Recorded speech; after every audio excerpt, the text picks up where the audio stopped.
So, welcome back to the 30-Second Success Podcast. If you've ever found yourself successful on the outside but struggling internally, if you've ever achieved the goals you thought would bring fulfillment only to discover something still feels missing, or if you've ever what it truly means to live in alignment with who you are at your core, this episode is for you.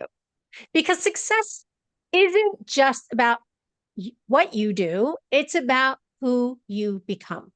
And today we're talking about coherence, purpose, identity, and what happens when you stop performing and start operating from the frequency of who you truly be.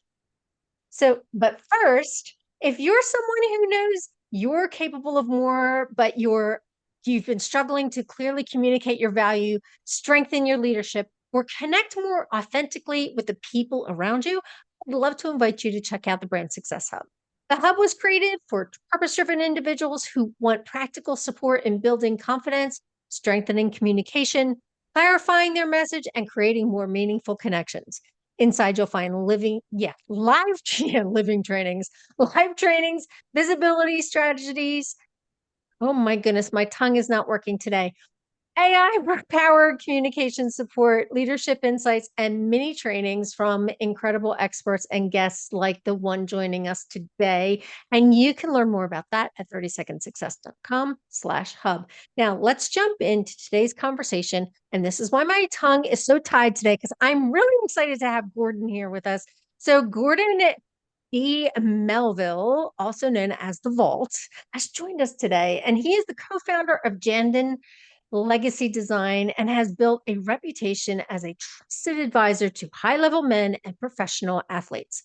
What makes Gordon Works unique isn't simply what he teaches, it's the confidential, safe, and judgment-free space he creates for leaders to reconnect with who they truly are, align with their purpose, and operate from a place of genuine coherence.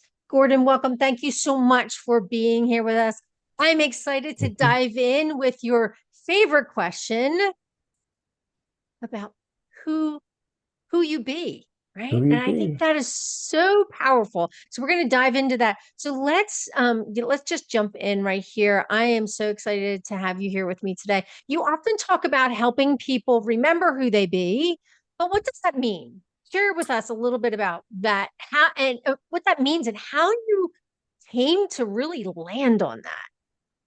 No, I appreciate that. And thank you for the opportunity to be here. I'm so excited. I've been looking forward to spending some time with you.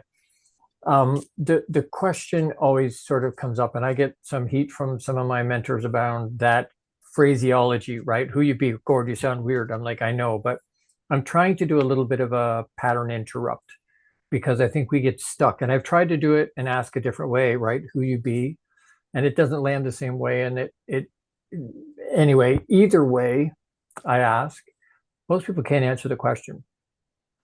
Most people get stuck because our identity, we don't know what our identity is. And multiple years ago, one of my mentors said to me, Gord, you can't become who you already are. And that kind of put me on a path. And I'm like, what does that mean? And I spent a lot of time digging into that and whether it's meditation, journaling, and writing and reading and all this different things to be able to kind of understand what was he talking about.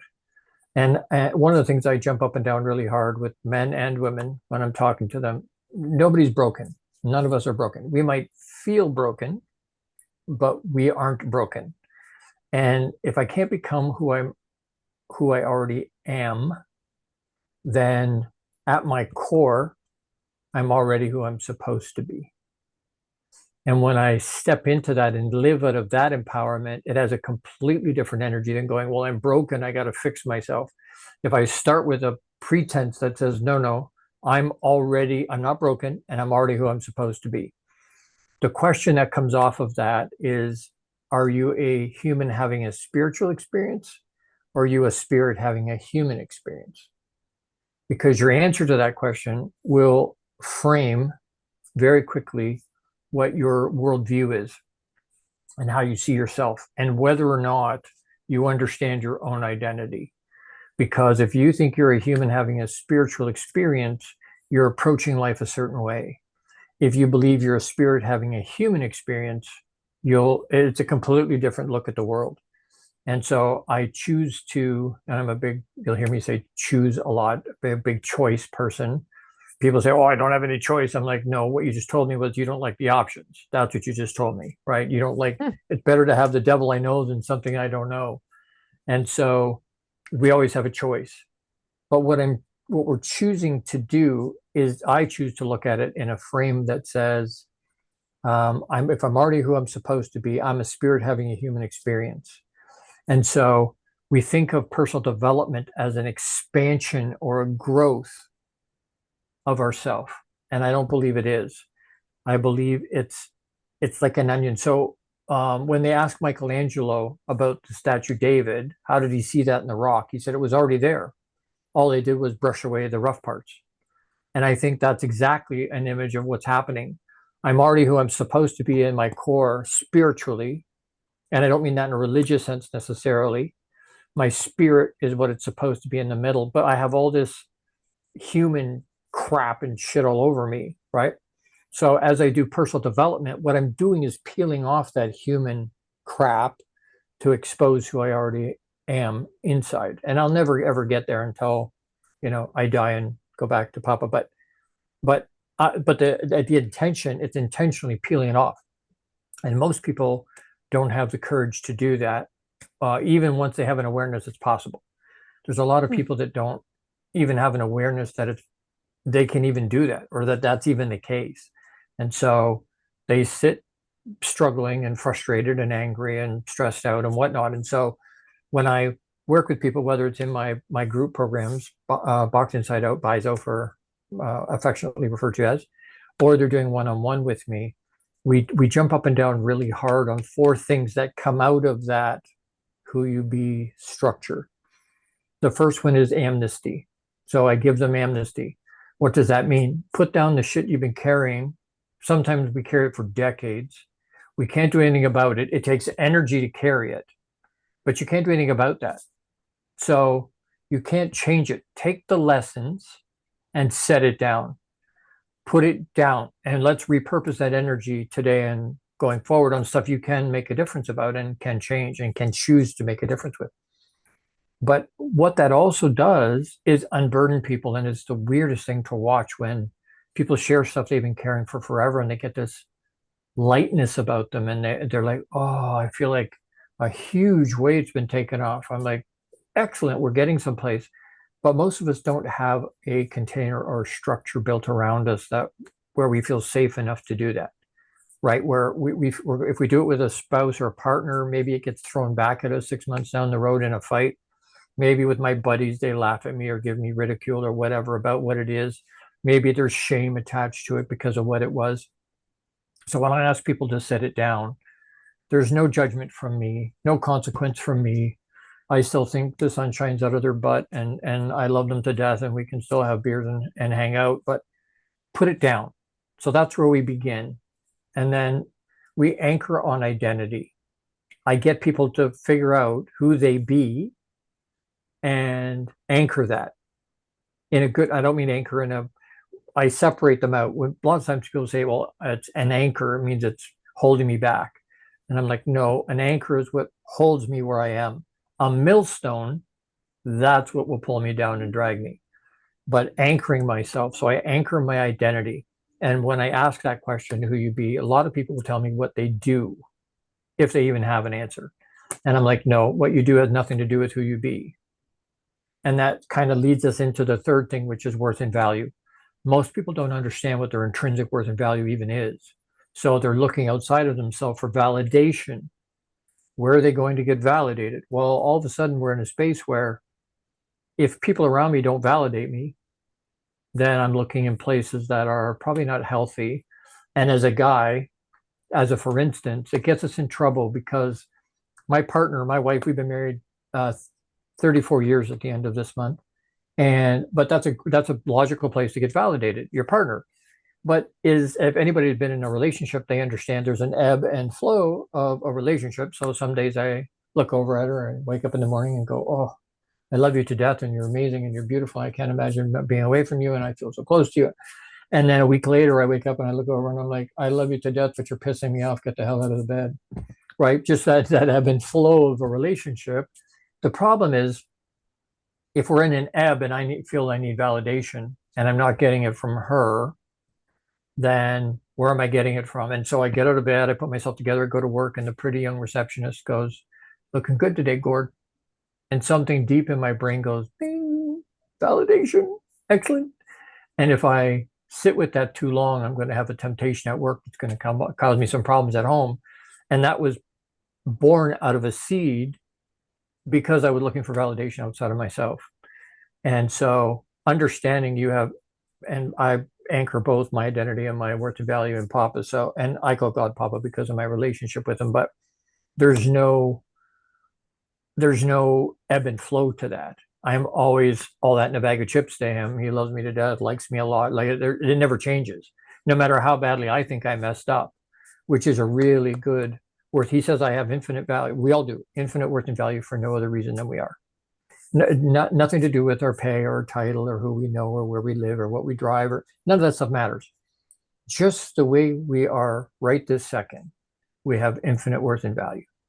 And I think if we really believe that, we would show up for ourselves different. We would make different choices. We would make different decisions. We'd have more confidence because we understood, number one, this is who I am being at my core, and this is my worth and value. And then and we wouldn't be looking outside of ourselves for that validation. If it comes, that's great, but that's not my primary validation. And then the fourth thing is frequency, because most people have no idea what they're pumping out. And my 5 sentences of empowerment, the third one is I'm a mirror. What I put out is what I get back. And so, we have a crappy day and there's all this negative and stress and anxiety and all this terrible stuff.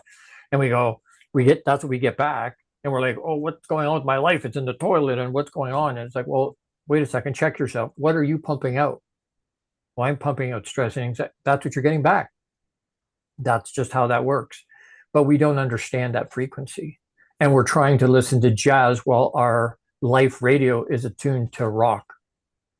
And we're like, I don't understand what's going on. Well, you're not tuned. You want jazz? There's no remote control for that. You have to get off your ass and actually go up and change the channel like it used to be back in the day. Physically change it. We have to do that. Nobody can do that for us. But we need an awareness of all of those things. And so when I ask people, that's a long-winded answer to the question, but it's a very short who you be. Most people don't know. And so I give them an awareness of all of that stuff and then put it back on them and go, hey, I'll love you no matter what you decide or what you choose or how you define. None of that matters. I'll love you regardless. And I think what that does is create a culture and a space that gives people permission, and they don't need my permission, but it gives them that feel safe space to be able to open up and tell me stuff that they don't share with anybody. That's a few months ago now, I had a gentleman, it was a referral. I didn't know him from Adam.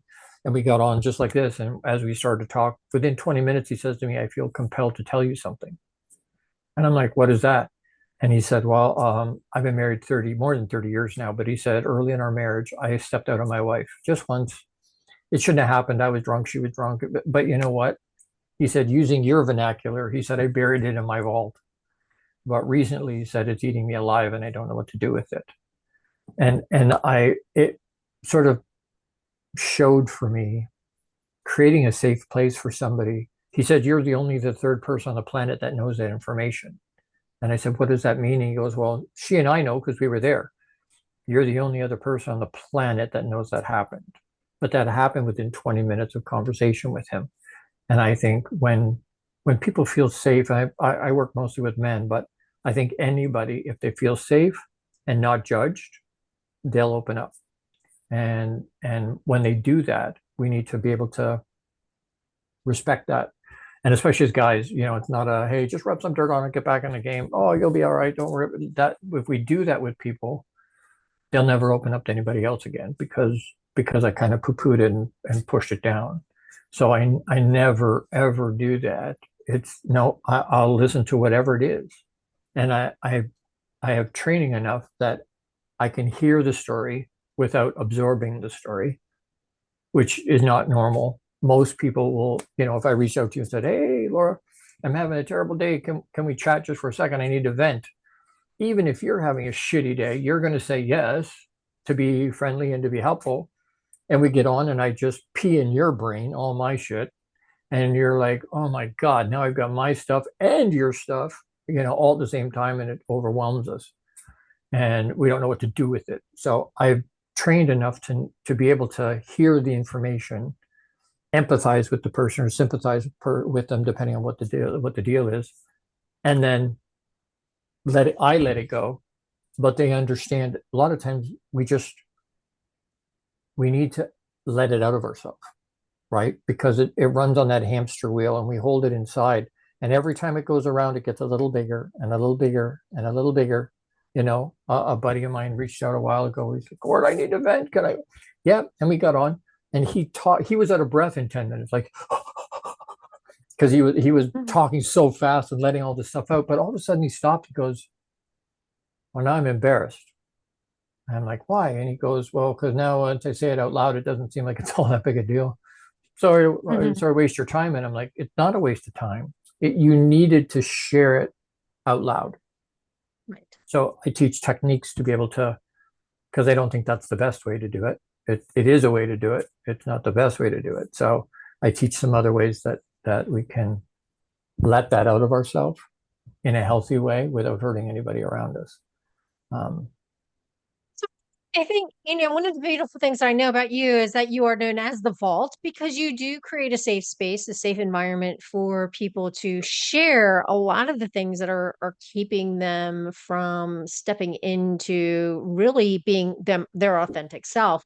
So, why do you feel, what is it that you think is creating, how does, I guess, why is creating that confidential space, that leak-proof container for people so important, especially when you're working with those high-level clients? Why is that so important and in creating that container and that trust?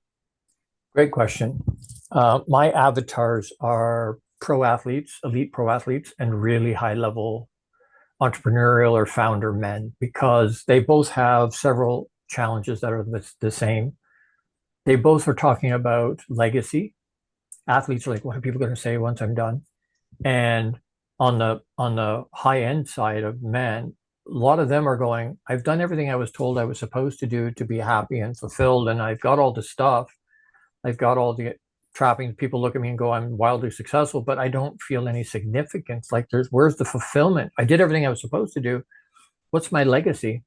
And so with both of those groups of guys, I look at them and go, you understand legacy is not an end of life thing. Legacy is what we've poured into other people. We do it daily with no awareness of that, positive or negative. We're leaving legacy in everybody around us. So, at a funeral, nobody says, oh, great house, beautiful car, hot wife, cottage, boat. That never comes up, right? Big bank, that you don't hear that. What do you hear? This is time they spent with me. This is where they impacted me. I don't remember exactly what he said or she said, but this is how they made me feel. That has nothing to do with their stuff. And so that's the first thing about what their legacy is going to be. Once there's an awareness of that, again, it changes the way they live because they realize I'm doing this every day. I'm having an awareness. A smile in a grocery store is legacy you're leaving in that person. And so having an awareness around that. The other challenge is that really high level pro athletes can't reach out to somebody like me. Their PR people freak out because they go, oh, you know what, your sponsors are going to go away. Are you unstable? They're not going to attach their brand to your unstableness. So consequently, they don't reach out. They don't say anything to anybody because they don't feel safe anywhere. The really high level guys are exactly this, and women too, are they don't open up because they go, well, if I show any kind of weakness or that if I reach out to you, the board looks at me and goes, well, maybe you're not stable, in which case maybe we need to make a change. And again, consequently, they don't reach out. And on both of those equations, the especially guys, women try more often than men to give their soul back to Papa. That the suicide piece. Women try more than men, but men succeed 5 to 1 over their female counterpart. And we're losing. It's not because of a. It's not because I don't think it's so much a choice. I think it's a lack of options. It's a I don't see anywhere out, and I don't want the judgment that's going to come when I ask for help. And so by offering them a leak-proof, completely anonymous, the email address is completely anonymous. It's government level encryption. They can restart with an NDA. They can use an alias if they want to. I don't even have to know who they are to begin. A few weeks ago, I talked to a very high level person in Coke, and but there's no, they don't have they have the capacity. They just are afraid to open up, and so providing a completely leak-proof environment that stops um, stops the leaking. They can come and literally be authentically themselves, right? When we get on like this, they can be exactly who they are with understanding. No, he gave me amnesty. He loves me. He cares about me. He wants the best for me, and he's going to listen without any leak. And and most people don't have that. And so those avatars are really looking for. And so I don't know if you can see that. I've shared that with you before. Mm-hmm. You know what that Yep. is?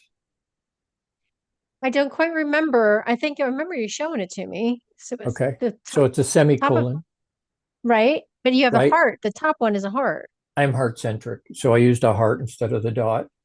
Um, but a semicolon is the international sign for suicide survivor. Oh, okay. I did not, you know what? I don't remember you sharing that with me. So Okay. now that you say that, yeah, I Okay. would remember. Yeah. Okay. Well, when we write, you've written books. When you at the end of a sentence, you put a period and then you're like, oh, wait, I've got some more to say, and use a Hmm. semicolon and you continue to write. And so I could have put a period on my life. Papa saved me that day in the bathroom, but I could have put a period and I didn't. There was more to say. And so that energy, and I've always had really high EQ, but I didn't understand deep depression and suicide. So Papa gifted that experience to me so that I now understand when I'm talking to somebody, I am way more well equipped to, I get it. I've been in that space. I understand. And I can speak intelligently with people that have never experienced that or have had suicidal thoughts but haven't done anything about it. Um, right. And it gives me another level, a layer of experience because when we've all taught life's not happening to me, it's happening for me. But I believe it's happening for us to specifically and uniquely equip us to help other people get through what we went through. Hmm. And so I find a lot of times that's the final step of healing. For me, if I can help somebody else get through it, that cements in for me, no, I've healed myself. And the more we talk about it, the more we don't cover it up or push it down and hide it inside of ourselves, the less power it has over me, right? It doesn't have any power anymore. I've shared it so much. It's part of my experience for sure. But the more we talk about it and make it mainstream, where we can, there's a word, stigma. Stop the stigma about whatever it is. But suicide is one of those things. We got to stop the stigma. And I'm like, what we need to do is throw that word away. I do not like that word. Stigma is a sanitized, civilized word we use so that we don't have to admit what we're doing. And people are always like, okay, what are we doing? We're being judgmental pricks. That's what we're doing, right? We're saying I'm better than you because I didn't deal with that. Now I have a whack of my own shit to deal with, but I didn't deal with that, so I'm better than you. And I'm like, bullshit. No, you're not. Uh, and and so if you take the word stigma out anywhere you find it, put the word judgment in, way more accurate, way more honest, right? And I think if we could do that as a society, people wouldn't choose suicide because there would be no judgment, no shame, no embarrassment about asking for help when we need it. And until we get to that place where we can ask for help, if I see somebody with a broken leg, I don't judge them. I don't look at them, oh, you're less than because you broke your leg. but anything with mental, because we don't understand it, we can't see it, that scares us. And then we push back, or we put it in a box, or we attack it because we don't understand it. Hmm. So, making it as mainstream as we can is a healthy thing. And suicide's only one of the things. There are lots of things that need to become mainstream, and so people have an awareness around. I think that, the most powerful thing, especially when we're talking about the vault, right? Even as, from that coach in a coaching practice, or it's it's the ability to, number one, have a heart of serving others. Mhm. Number two, giving people a safe space to express themselves, that Right. they don't feel like they're being judged, that they don't feel like someone's going to take them to task for something. There are some times where I feel like when I'm working with clients from the coaching perspective, that if I hear them kind of saying things on repeat, sometimes I have to kind of call them out on it. I Yeah. do it lovingly. And I think that's one of the biggest things, is when you come from a heart, when you speak from the heart, when you come from a place of non-judgment, when you are willing to give people the room to explore and express themselves, Mhm. you help them overcome the challenges that they've had for a long period of time that nobody else was willing to listen to, or they didn't feel safe expressing. Right. And, I love the fact that you work with high level athletes and professionals. And I think that's so amazing that you serve that community on such a deep, respectful uh, level, that they feel that confidence that they can come to you. So thank you for that. And Yeah. so if Thank you. this conversation is resonating with you, make sure you like, subscribe, and share the podcast with someone who may need this reminder today, because so many people are focused on changing what they're doing, when what they really need is to reconnect with who they are. Mhm. And that's exactly why we're here having this conversation today with Gordon. So, Gordon, thank you so much for bringing this really sensitive and yet beautiful subject to light for so many people. And, I think one of the things that I loved in, when we were talking before, you shared that one of the most significant decisions of your life was joining Grant Cardone on the road more than 35 years ago. Mhm. Tell us about that opportunity and how that has affected who you are today and the work that you do. I appreciate that. And to be fair, Grant wasn't who he is now back then. Yeah, He still 35 years ago, he was very different. he was very different, very different. But no, he had that same drive. He had the same, like, I learned a lot of my daily activity, and a lot of my selling skill and whatnot has been born out of that connection with Grant. But the gentleman that was managing Grant at the time, we lost him during COVID, but his other claim to fame is that he put Zig Ziglar on his first stage. Oh, Nobody knew wow. who Zig was until Bob got a hold of him. And so we had unbridled access to Zig. And Mm, so, I get a warm fuzzy when I hear people say, well, I can have anything I want as long as I help enough other people get what they want, which was a big Zig thing. And right. but he said that to me and a colleague while we were having breakfast, and he had egg yolk burning down his chin. I'll never forget it. And I miss him terribly because he was such a huge inspiration to my life. But he put me on that stay. He put me in a space and introduced me to a bunch of people, put me on my path, my adventure of personal development. That this year, August, will be 37 years Mm. of intentional, right? And back then, I was this young, early 20s. I was vibrating and driven, and he said, Gordon, to be successful, you only need to do three things. And I'm like, okay, give them to me. What are they? Right? Like, tell me what they are.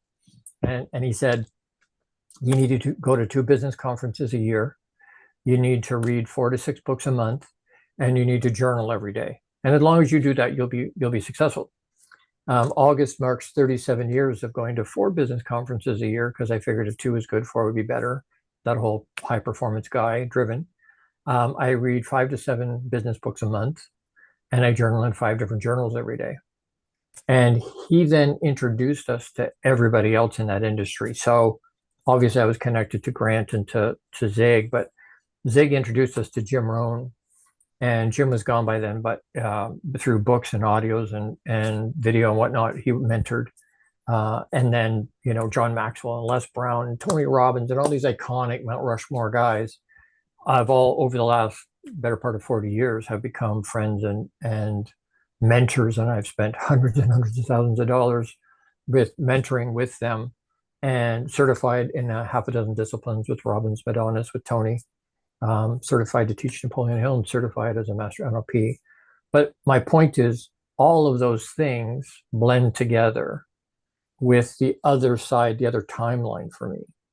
So if without that level of personal development on the one side, I wouldn't be on the planet anymore because of the way the other side of that equation went. And so, you know, I mean, back then, I was talking about with somebody yesterday, one of my mentors, and I said, I'll read stuff. Now I read stuff that I know I don't agree with by reading the back of the book. Right. I vehemently disagree with the content of the book, but I read it because what it does is force me back and challenge. Why do you believe that way? Why do you think that way?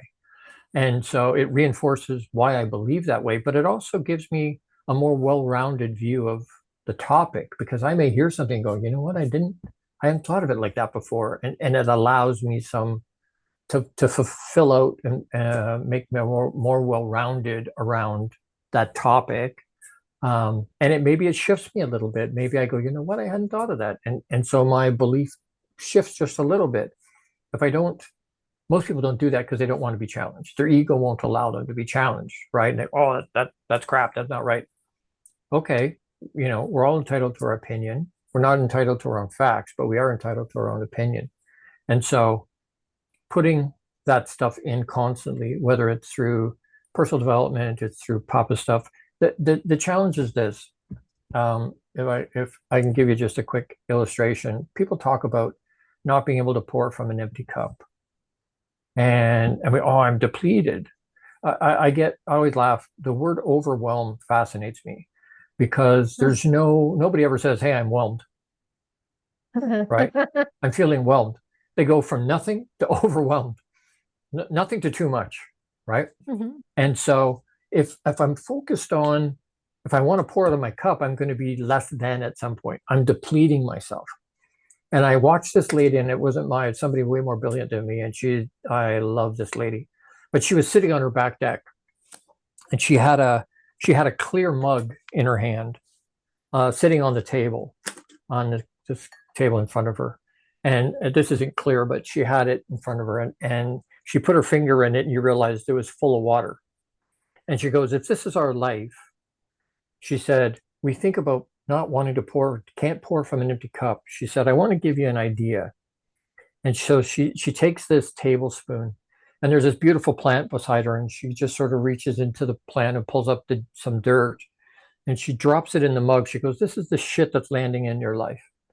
And she stirs it a little bit, and then she's trying to get it out. And she's very nonchalantly talking, right? Very calmly talking as she does this. And she goes, we're spend all this time and money, and she's trying to sift the dirt out of the water, right? Well, as she does that, it's taking water out of the cup, and it's brown, and she's not getting it really, right? She said, we get frustrated because we can't get the shit out of our life. And then something happens, more shit in our life, and then we're, oh man, and she's trying to get it out. Well, eventually the cup's like this full of water, right? And it's dirty. And she goes, that's frustrating. We get overwhelmed, and we're less than, because now we're depleted. She said, how about this? She said, I'm going to throw it out as an idea. You do with it what you like. And she reaches off camera on the other side. And when she comes into frame, it's this great big jug of clear water. And she goes, what if good and bad are going to happen to everybody. So stop looking and paying attention to the shit that hits your life. She said, what if we just focus on putting good into our life? And she starts to pour into the cup. Well, it dilutes, it gets less and less brown as it gets filled, right? And she doesn't stop when she gets to the top, and it starts to overflow. And she goes, what if we just focus on putting good stuff in? Forget all the crap. Good and bad is going to happen to you anyway. Focus on putting good stuff into your life. And she just kept pouring and pouring and pouring. And as it's overflowing, she goes, don't pour from your cup. Don't touch your cup. Let the overflow of your cup go to the people around you. And she said, that way you're never depleted. You're always at 100%.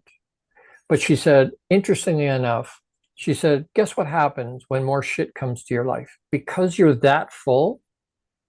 And she reaches over and she grabs another scoop of dirt and she drops it on the top of the cup. And most of it slides off because of the meniscus on the top of the water. It doesn't even penetrate. It just slides right off. And she goes, that's what happens when we hold our cup full and shit hits her life. Most of it doesn't even penetrate. It just slides off. And she said it gets cleaner and cleaner and cleaner. Now, is it going to be completely clear? No. Good and bad things are going to happen to us. But when we focus on putting good stuff in all the time and never, ever pour from our cup, allow the overflow to go to the people around you. And will some of that overflow have shit in it? Yep, it will. That's life. That's the way it works. But it becomes less and less and less as we pour good stuff in the top. So my reading that many books and doing workshops and going to stuff all the time, that's me pouring good stuff into my life constantly. So I'm never, ever, ever energy-wise depleted. I'm never pouring from an empty cup. I always have a full cup because I'm always putting good stuff in. Oh my gosh, I love that example. It's absolutely beautiful. I'm gonna have to go find that on YouTube because It's a great it's video. just an amazing. I have never heard that expression, that description before. And you're absolutely right. When we're putting good stuff in and we're feeding our soul, Right. I spend a lot of time with my Bible. I spend a lot of time, out in nature. I spend a lot of time with positive people and reading different books and Yep. just really absorbing that goodness. It's so uplifting for your spirit. And then the Right. minute you're in front of the television with the news on, it's like all of a sudden you just feel the crap coming in. Yeah. And I can see that visual really applying to Mhm. every single day. So thank Absolutely. you Well, so it's a much. mindset thing, right? It's just Yes. what's the lens we're using to look at stuff with. I haven't watched Right. news for forever, Mm, decades, right? That doesn't mean I don't understand what's going on in the world because I do. But right. but I've heard people say, well, if you watch news, especially legacy media, if you watch news, sorry, if you don't watch any news, you're uninformed, and if you watch the news, you're misinformed. So, Mm, at the end of the day, it becomes a, hey, you know what? I'm going to get the information I need to know from the places I need to that I trust. And but a lot of people turn on the scroll as soon as they wake up, they start scrolling through the channels, or they turn the TV on and it's on constantly negative news, or it's on whatever silo they ascribe to, their legacy media silo, before they ever do anything in their day. It's negatizing them before they even start their day, and they wonder why their day is hard and whatnot. It's we I do it with the team. I work with a pro basketball team, and I say to them all the time, it's not what your mouth is saying that just makes it worse. There's an energy in your head, a vibration in your brain, which has way more power than we give it credit for. But somebody misses a free throw and you slap them in the bum as you run by and go, don't worry about it, we'll get it next time. But in your head, you're like, shit, we needed those points. And the players are, shit, we need those points. Everybody on the bench is, shit, we needed those points. And everybody in the stands is, shit, we needed those points. And because of all that negative, the next thing you know, somebody misses a pass, and then somebody kicks a ball, and then somebody fouls out, and everybody's like, what the hell is happening? Well, nobody stopped that negative roll. Everybody just allowed that negative. It happens in a regular life. We wake up late and we hit the alarm. We're like, shit, I'm late, I'm late, I'm late. And you get up and you run around the bed and you stub your toe on the bedpost as you run by. Your toothpaste squirts all over your shirt. Your coffee spills on you and you hit every red light on the way to work. And you're like, what the hell is going on with my day? And it's nothing wrong with the day. We allowed the negative to just roll. As soon as we wake up, if we go, you know what, I'm late, you know what, I'm late, but I'm choosing to make it another great day. I'm going to choose to make it another great day. And I just keep saying that to myself as most of that stuff won't happen.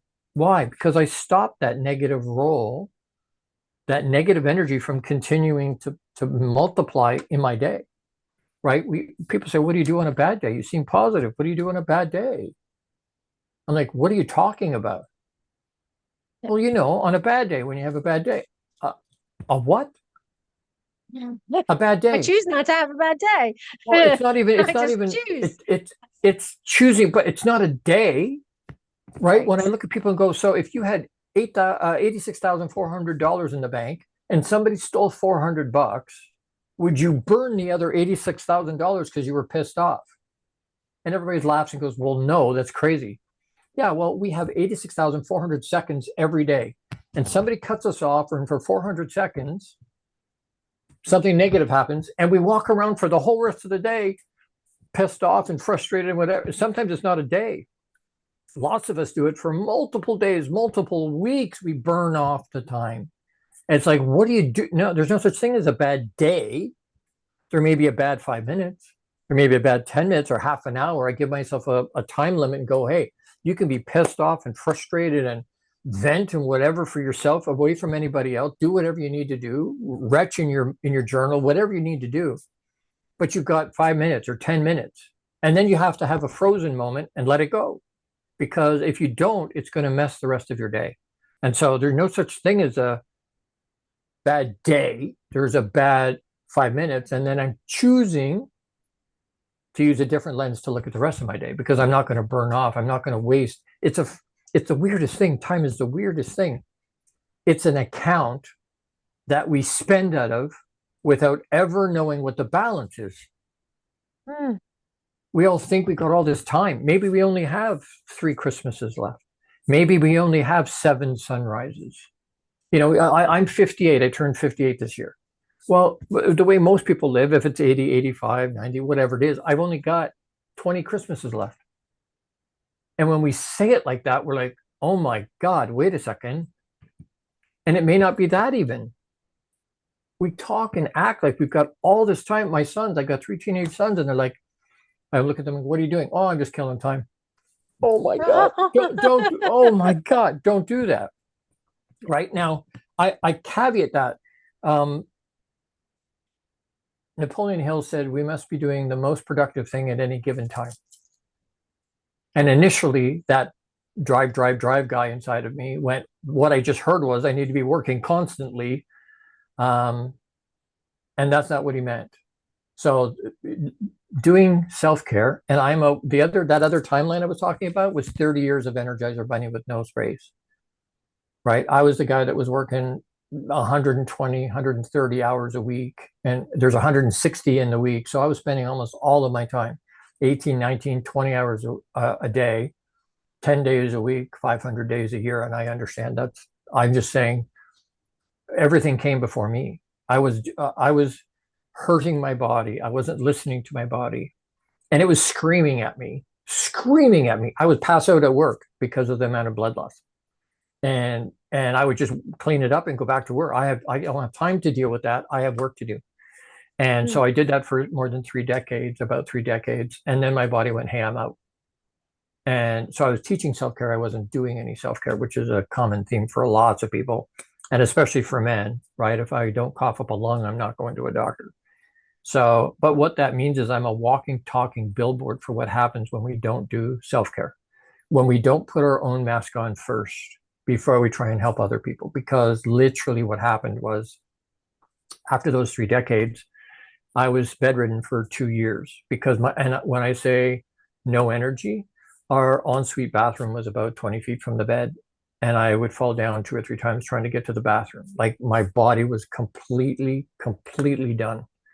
And when you take an Energizer Bunny and squish them into a space where they can't move, it gets dark in a hurry, which is where that came from.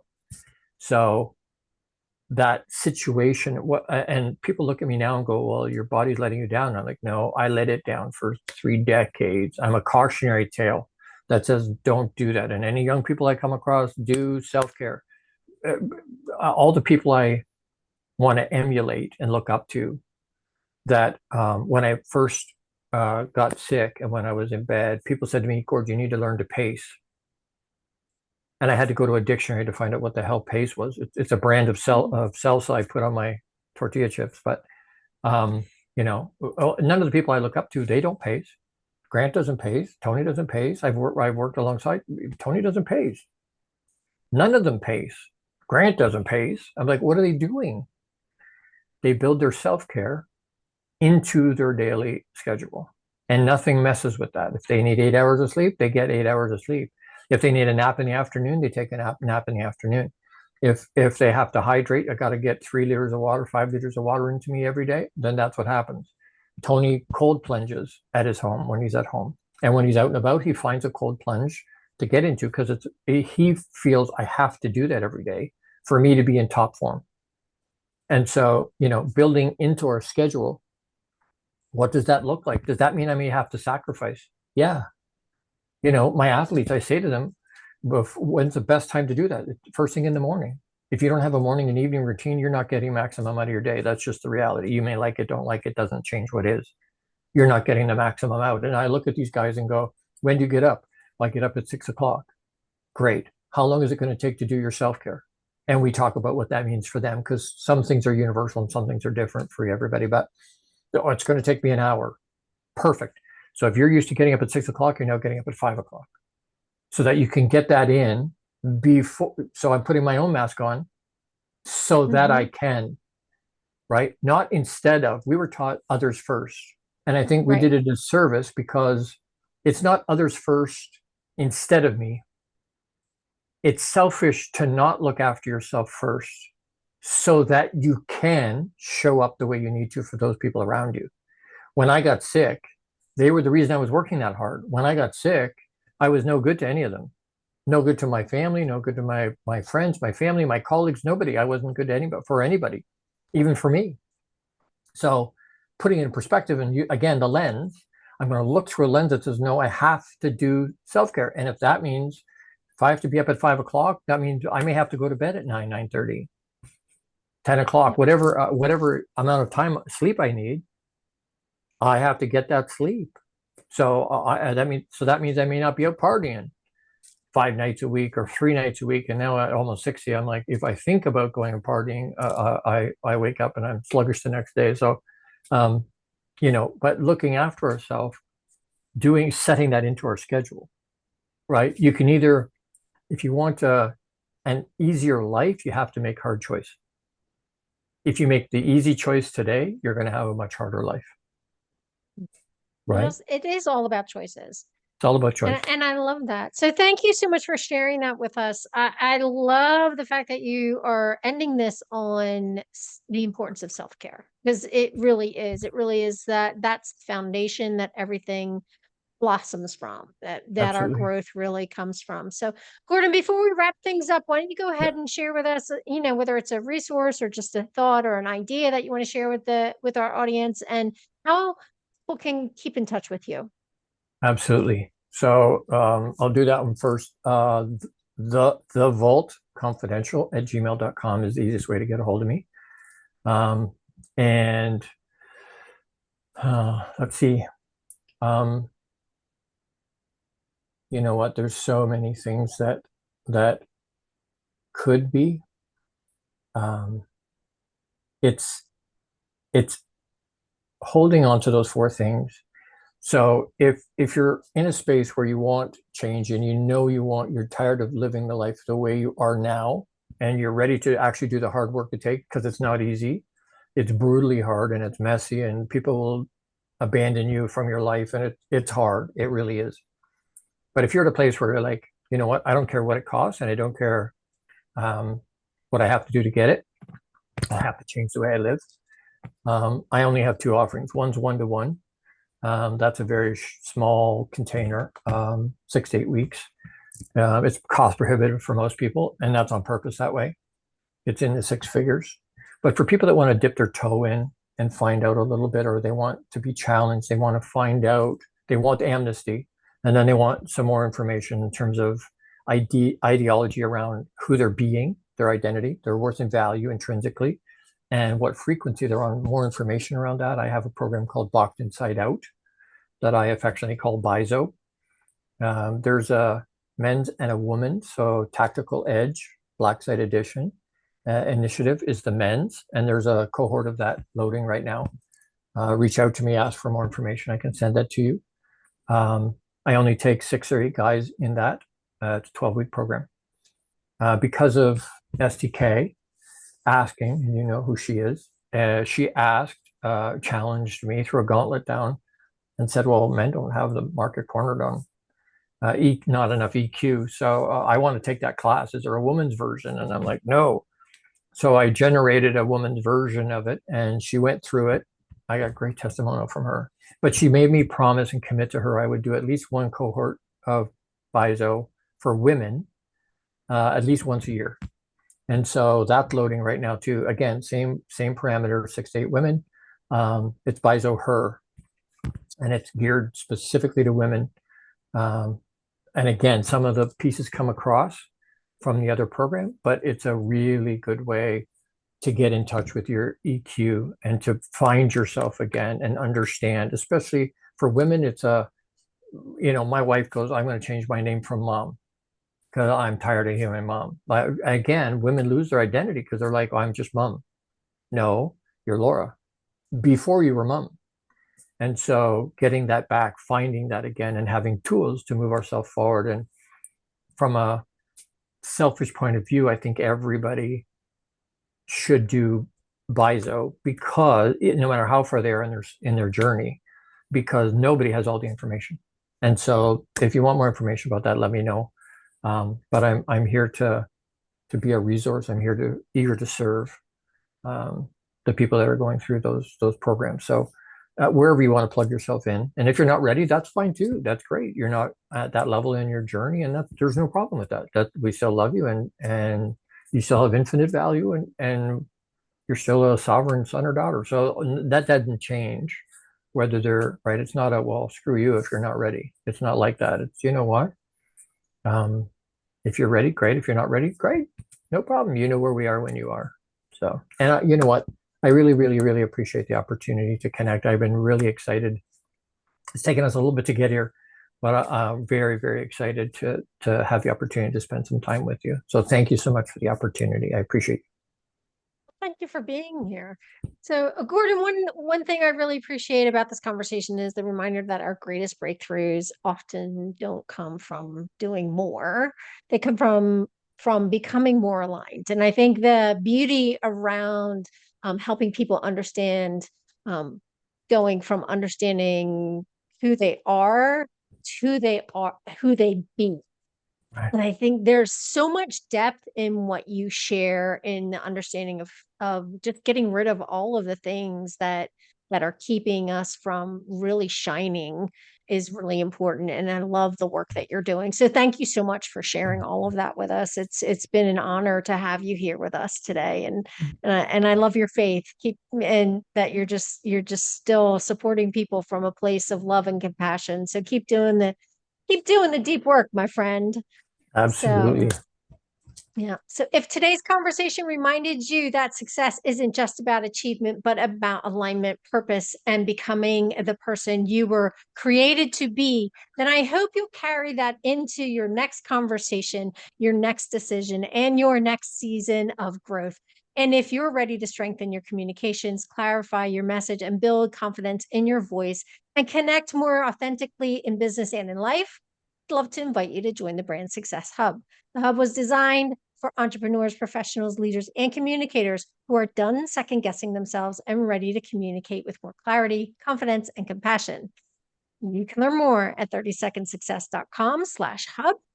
And before you go, don't forget to subscribe, leave a review, and share this episode with someone who needs the reminder that who they are matters just as much as what they do. So until next time, stand in your brand, trust your voice, and remember, success is just 30 seconds away.